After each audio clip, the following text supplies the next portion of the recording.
Good morning ને જય માતાજી મિત્રો. તો જો અત્યારે આપણે પગી ગયા હતા અડધે ને મળી એમને કંઈક આગળ જાગી ગયા છીએ. ને આ ભાઈ જો એસુ હજી હૂતો જ તે છે, કાંઈ જાગ્યો નથી, આખી રાતથી ઊંઘે છે મારો બેટો પણ.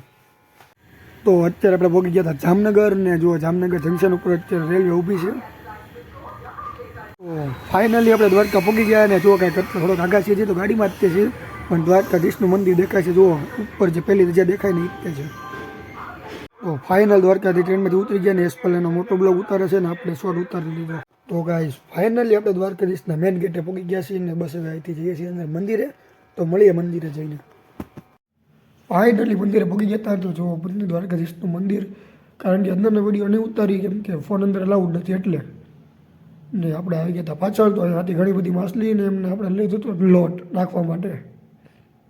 જો દેખાતી સાચી ને પછી જવાનું હતું રેલવે સ્ટેશન. તો રસ્તામાં પી લીધી લચ્છી. તો મળીએ હવે રેલવે સ્ટેશન જઈને. તો ફાઇનલ રેલવે સ્ટેશન પહોંચી ગયા હતા ને અહીંયા આવીને ખબર પડી કે 3 વાગ્યાવાળી ગાડી કેન્સલ છે અને સાંજે 10 વાગે. તો ગાઈસ આ ફાઇનલી સોમનાથ ઓકા એક્સપ્રેસ આવી ગયા અને પછી આપણી ગાડી આવવાની છે. અને જોવા બધા બેહવા માટે કેવા દોડે છે બોલો. હમણાં એક ભાઈ તો ટ્રેનમાં આવતા રહી ગયા, પડ્યા બિચારા. તો ફાઇનલી આપણી ટ્રેન આવી ગઈ હતી ને જો આપણે ટ્રેનમાં સૂઈ ગયા હતા અને એસપાલી બ્લોગ ઉતાર્યો હતો કે આ રીતે બધા બેઠા. તો ગુડ નાઇટ ને જય માતાજી મિત્રો. તો મળીએ કાલે સવારે નવા બ્લોગમાં.